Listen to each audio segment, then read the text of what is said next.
नमस्कार, इन खबर राजस्थान में आपका स्वागत है। मैं हूं आपके साथ सत्येंद्र शर्मा। आज से गहलोत सरकार ने महंगाई राहत कैंप का शुभारंभ कर दिया है, जिसमें 500 रुपए में गैस सिलेंडर और 200 यूनिट फ्री बिजली देने के लिए रजिस्ट्रेशन चालू हो गया है। प्रदेश के जो लोग इस योजना के अंतर्गत आते हैं उनको यह लाभ सीधे तौर पर मिलेगा, लेकिन अब बीजेपी ने इस पर हमला बोला है। भाजपा प्रदेश अध्यक्ष सीपी जोशी ने कांग्रेस के महंगाई राहत कैंप को लेकर कहा है कि जॉब कार्ड पर जब बीजेपी ने फोटो लगाई थी तब कांग्रेस ने ही इसका विरोध किया था, लेकिन आज कांग्रेस फोटो लगाकर प्रचार प्रसार कर रही है। वहीं उन्होंने कहा कि भीषण गर्मी में लोगों को गांव से बुलाया जा रहा है, यहां आकर लोग फॉर्म भरेंगे इतनी भीषण गर्मी में। सुने प्रदेश अध्यक्ष सीपी जोशी का वो पूरा बयान।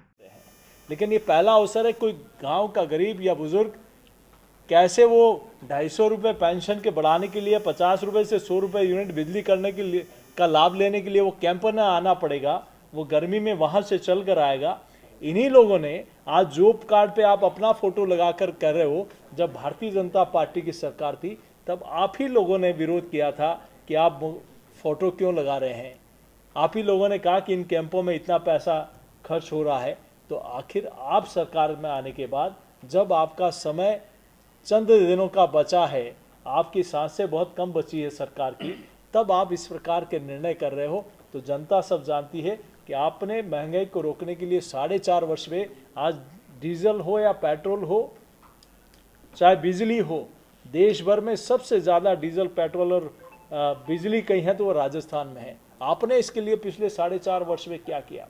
आपने अपने मैनिफेस्टो में कहा था कि हम 5 वर्ष तक बिजली का 1 पैसा 1 यूनिट पर नहीं बढ़ाएंगे, लेकिन आज बिजली तार में नहीं आ रही है। आज बिजली के लिए गांव में संकट है, लेकिन बिजली के बिल में जरूर करंट आ रहा है। इस प्रकार का सिर्फ और सिर्फ आप उनके कैंप में जाकर देखिए कि किस प्रकार के राहत देने का काम और कैसे लोगों को बुलाया जा रहा है। जनता ने तय कर लिया है कि आपको अब हमेशा के लिए राहत देनी है। किस प्रकार की राहत दी आपने अपराध को देश में 1 नंबर पर बढ़ाने की राहत दी है। आपने महंगाई पूरी चरम पर कर दी।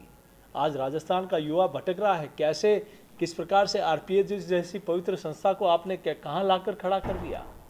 आपने किसको सदस्य बनाया? आप ही ने बनाया। इतने समय तक उसको इस कार्रवाई से रोका किसने? आप ही ने रोका।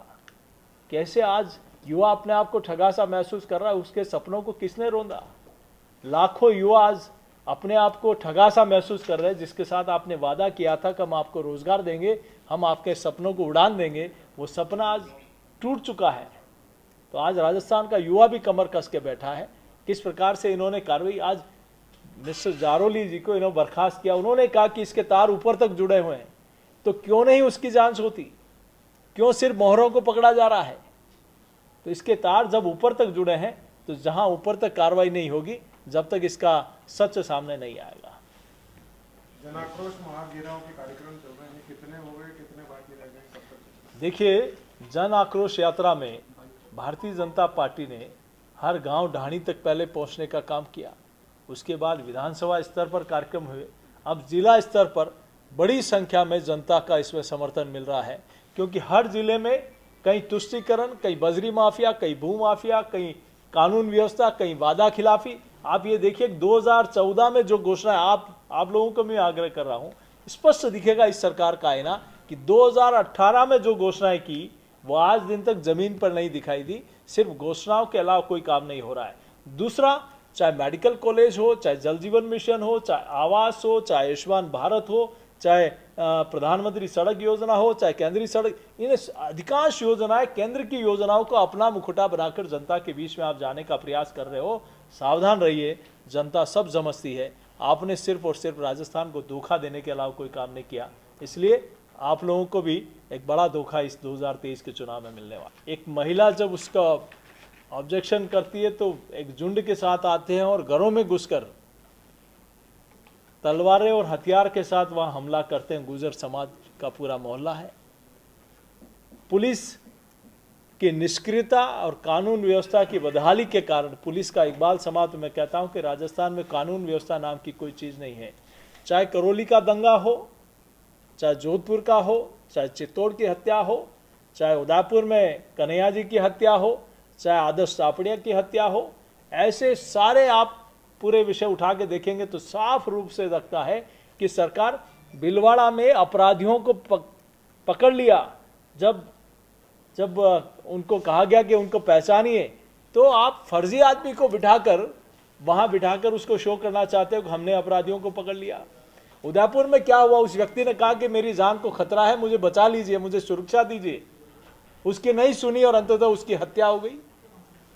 करौली में क्या हुआ, भगवान श्री राम के नारे लगा रहे थे, उनको गिरफ्तार कर लिया गया, उस जुलूस पर प्रतिबंध, पत्थर फेंके गए।